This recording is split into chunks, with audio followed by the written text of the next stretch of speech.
Почитувани, деновиве СДСМ ги подсети битолчани колку актуелната власт умее да биде селективна во згрижувањето на своите граѓани.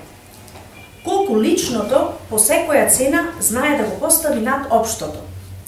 Колку умее да биде непринципиелна во името на своите интереси. И нека не излегуваат со реакции како оправдување во минатото, зашто нивни беа зборовите резултати сега. А сега, на се уште незавршена школска година, се намериле на трансформација на решенија во училиштата од определено на неопределено време. Се би било во ред.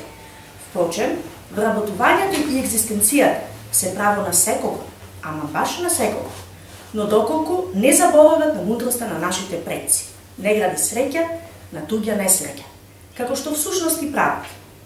Бидејќи ние не сме опозиција која, како што тие велат, само критикува, еве, ќе им го кажеме нормалниот и човечен тек на нештата.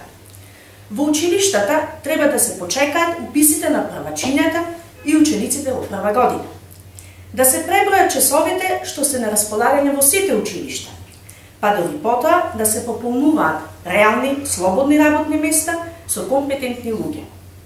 Така е доблесно, така е честно.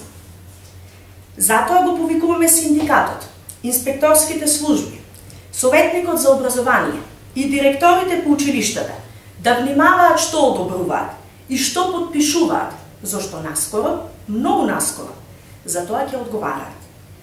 Конечно, јас знам дека моите колеги наставници не може да ги залаже ни еден нов бран, на кој сурфаат истите политики кои ни носат немирни ноќи до следниот 1 септември и неизвестноста со фонтот на часот. Благодарам.